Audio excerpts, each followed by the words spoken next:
ជំរាបសួរខ្ញុំឈ្មោះសុខេមខ្ញុំជាអាជីវករលក់នៅផ្សាររាជបុរចំនួនទី3ផលិតផលរបស់ខ្ញុំគឺផលិតដោយដៃប្រជាជននៅក្នុងស្រុកធ្វើអំពីអំបោះកបាសយើងអាចកែច្នៃបានជាច្រើនយើងត្បាញជាភួយហើយជាក្រណាត់ធំហើយយើងអាចកាត់ជាយើងអាចធ្វើជាកសែងឬក៏ជាភួយអាចយកមកច្នៃជាកាបូបថែមទៀតចាដូចជានេះយើងត្បាញដោយដៃដែរគឺស្អាតចាសម្រាប់កសែងបង្កខ្ញុំមានច្រើនទំហំច្រើនពណ៌នេះជា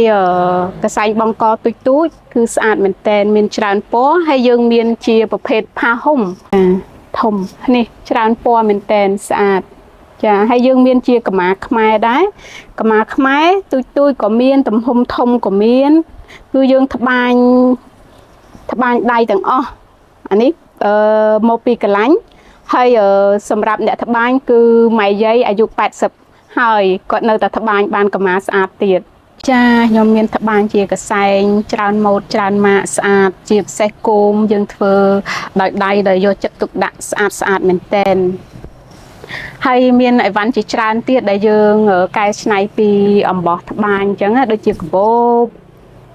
មានដូចជាកាបូបដៃទូចស្អាតហើយនឹងកាបូបស្ពាយចាស្អាតហើយជាពិសេសគឺស្រោមខ្នើយមានគោមស្អាតមានទូចមានធំចាគ្រប់ពណ៌ទាំងអស់យើងអាចយកមកច្នៃជាអាវធំក្រៅពាក់បានហើយមានច្រើនទៀតអញ្ចឹងណាអានេះកណាប់តុនពាក់ខែក្តៅក៏បានចាហើយអាវធំនេះវារំលេចដោយគោមគឺស្អាតហ្មងពាក់ទៅប្លែកសិតតាយើងត្បាញនៅក្នុងស្រុកទាំងអស់ពេលយើងយកមកបង្កកសែងគោមរបស់ខ្មែរយើងពេលយើងបង្កបែបនេះគឺមើលទៅគឺស្រស់ស្អាតហើយថ្លៃថ្នូរមែនតើផលិតផលរបស់ខ្ញុំជាពិសេសបោកទឹកហើយកាន់តែទន់ល្អស្រួលប្រើមែនតើមិនថាកាបូបមិនថាកសែងស្រោមខ្នើយភួយយើងបោកទឹកបានជាមួយទឹកវាធ្វើឲ្យរបស់យើងកាន់តែទន់ល្អ